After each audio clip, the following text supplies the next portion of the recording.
ఘనమైన నామమునకు స్తోత్రములు. ఈ వాక్యాంశాన్ని వింటున్న మీ అందరికీ మన ప్రభువును ప్రియరక్షకుడైన యేసుక్రీస్తు నామములో మా హృదయపూర్వక వందనములు.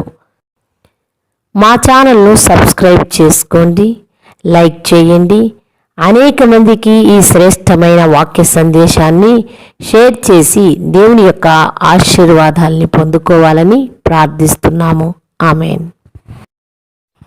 ఈరోజు వాక్యాంశము కీర్తనల గ్రంథము 148వ అధ్యాయము 11వ వచనాన్ని ధ్యానిద్దాం. భూరాజులారా, సమస్త ప్రజలారా, భూమి మీద నున్న అధిపతులారా, సమస్త న్యాయాధిపతులారా, యెహోవాని స్తుతించుడి.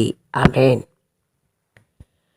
భూమి మీద ఉన్న సమస్త జనులను యెహోవాని స్తుతించమని దేవుని వాక్యము సెలవిస్తుంది. ప్రతి ఒక్కరిని పిలుస్తూ ఉన్నాడు. యెహోవాని ఆరాధించండి, స్తుతించండి. ఆకాశములు ఆయన్ని స్తుతించాలని దేవుని వాక్యము సెలవిస్తుంది.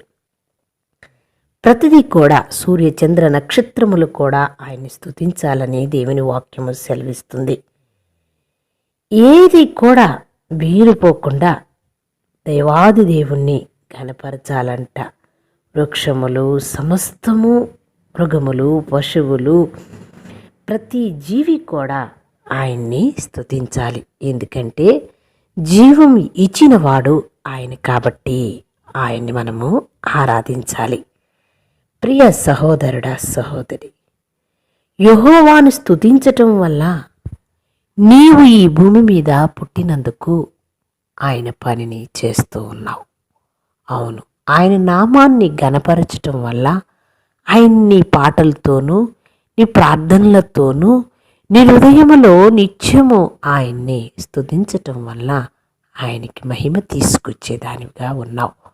ప్రియ సహోదరుడా, సహోదరి, ఈరోజు యెహోవాని స్తుతించటానికి నీవు సిద్ధంగా ఉన్నావా? ఈ వాక్యము నా కొరకే దేవుడు నాతో మాట్లాడాడు, నన్ను పిలుస్తూ ఉన్నాడు ఆయన్ని స్తుతించమని అని నీవు నమ్మినట్లయితే చిన్న ప్రార్థన చేసుకుందాం. మహాపరిశుద్ధుడా, మిక్కిలిగా మమ్ము ప్రేమించే మా పరలోకపు తండ్రి, మీ దివ్యమైన పాదములకు కృతజ్ఞతా స్తోత్రాలు నాయన. రాజులారా, అధిపతులారా, భూమి మీద ఉన్న సమస్త జనమా నన్ను స్తుతించండి అంటున్నావు. సమస్త జీవకోటి కూడా నిన్ను స్తుతించాలని నీ వాక్యము సెలవిస్తుంది. అవును తండ్రి, ప్రతి జీవికి జీవం ఇచ్చిన వాడివని నిన్ను గుర్తిరిగి ప్రభువా, ప్రతి బిడ్డ అయా, ప్రతి ఒక్క జీవము కలిగిన ప్రతి జీవి కూడా నిన్ను స్తుతించాలని తండ్రి నీవు ఏ విధంగా అయితే నీ వాక్యములో తెలియపరిచావో ఆ విధంగా ఈ సమస్త మానవాళికి, సమస్త జీవకోటికి ప్రభువా నిన్ను స్తుతించే భాగ్యమును వారికి దయచేయమని, మాకందరికీ ప్రభువా నిన్ను స్తుతించే భాగ్యం దయచేయమని. నీవు సమస్త కార్యములు చేసే దేవుడివి. సమస్తము నిన్ను స్తుతించాలని వాక్యము సెలవిచ్చిన ప్రకారం మా జీవితాల్లో అట్టి కార్యమును జరిగించమని మా ప్రభువును, మీ ప్రియ కుమారుడు, మా రాజు రక్షకుడు అయిన యేసుక్రీస్తు నామమున ప్రార్థిస్తున్నాం మా పరలోకపు తండ్రి.